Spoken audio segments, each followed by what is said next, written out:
All right, a few stories making headlines, and I want to share them with you. We're going to start off with Bill Cosby. Newly released court documents show that Cosby admitting to both procuring and giving women quaaludes. These documents came from a 2005 civil lawsuit by one of his dozens of accusers. In those papers, Cosby admitted to using the drug because he wanted to have sex with a woman. The Associated Press went to court to force the release of these explosive documents. Really interesting rationale. We'll get into it tomorrow on the legal side as to why the judge did, public figure not. And he also referenced that Bill Cosby has used his platform to be, in effect, a moral authority, telling everybody about how to live their lives. And that was a determining factor. But be that as it may, a quaalude, for people who don't know, is a sedative, and it followed all the narratives that we've heard here. People, Dominic, have already been, what limited support he still had left, basically everybody's jumped ship after this because it kind of connects all the dots. It is interesting that this, for 10 years, had been sitting in, basically in a sealed deposition that we never heard about. Bravo to the AP for challenging this, the Associated Press for challenging this, and pushing for this document to be disclosed, for the judge to give the authority. It's disgusting. I mean, it's horrible.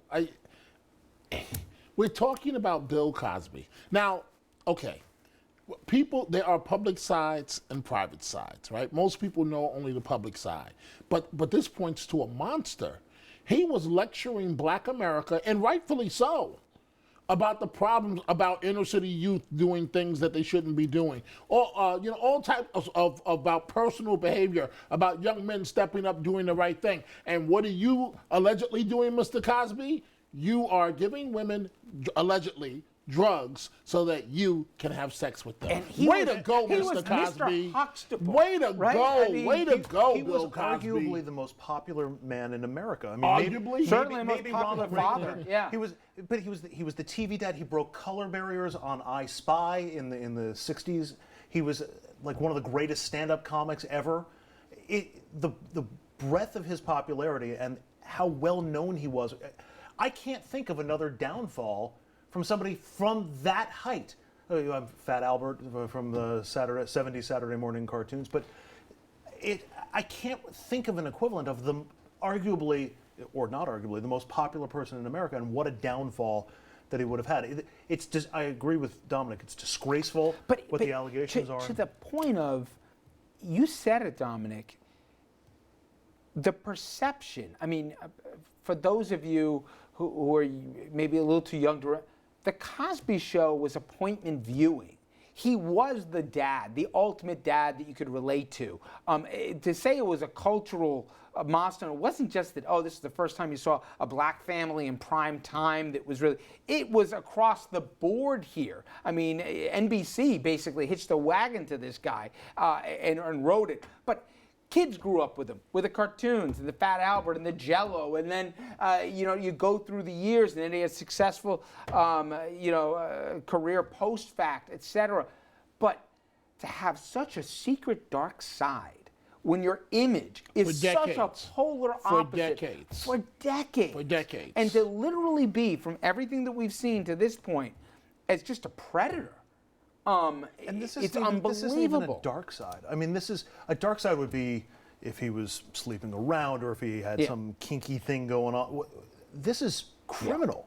Yeah. This is criminal and abhorrent in a way that, it shows so little regard for women and the women that were in the net that he was casting. Oh, and you hear these women's stories who finally come forward, to your point, Andrew. The lives that were destroyed as a consequence of this. And it was predatory and planned. And, I mean, everybody's innocent until proven guilty, but you cannot look at all the circumstantial evidence that's been lit up and the patterns that have been established, and now what you're finding out from these sealed documents, and not just say, I never knew this person, you know? You know what's funny, Richard? Jill Scott, as you pointed out, a actress, entertainer, tweeted today that she had been one of his strongest defenders in light of all of this. She said, I can't do it anymore. She said, I'm heartbroken. The truth is the truth. Ironically, on the Cosby Show, this guy was an OBN doctor, America's heart, NBC made billions off of this show, writing Cosby's image, and he was doing this. And for me, the most offensive part is that in the last 2-3 years, maybe there's something that's psychological or psychiatric. He's still defending himself as if he's done nothing wrong.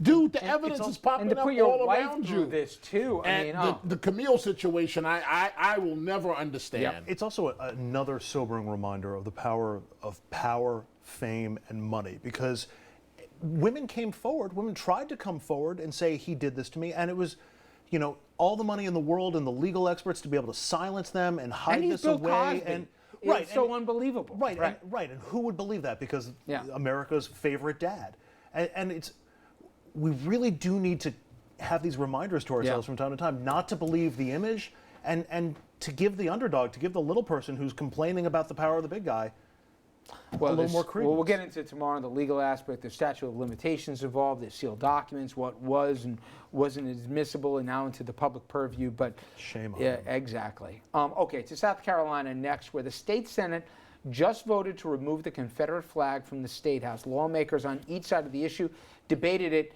before the vote.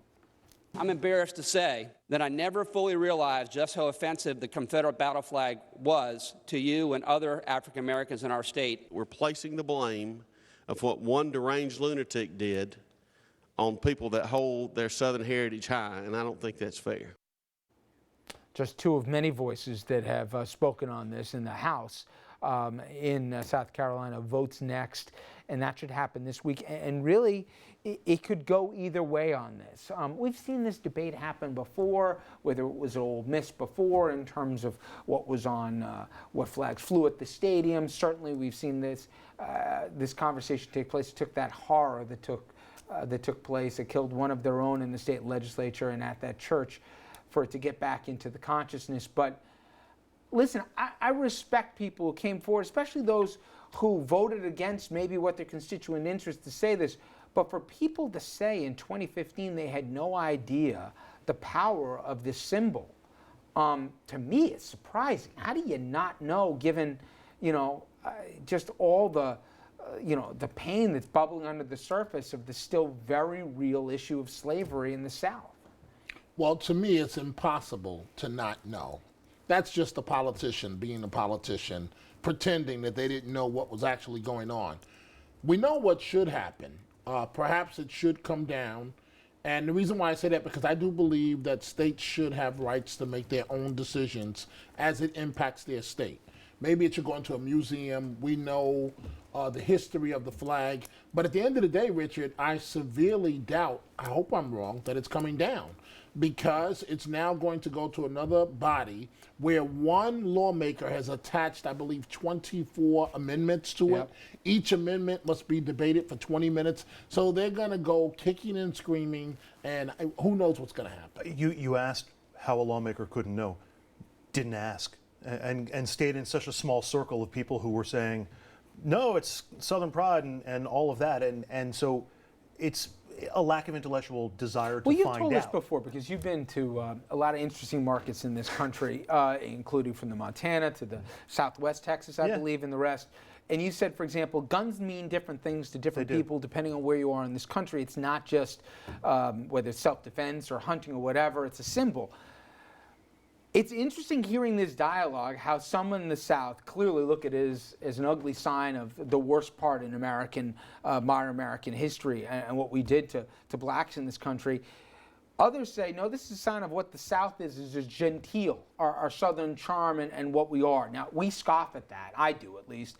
But you hear some of these folks speak, and they believe it, and it's the same folks who would go to Oxford, Mississippi for the Ole Miss games, and they got the candelabras and the white linen tables, and they're wearing the suits to go to a football game, and that's the South to them, and the flag doesn't mean what we all take it to mean. I've always said, though, you miss the point. If it means this to the other person, it doesn't matter what it means to you, but it's still there.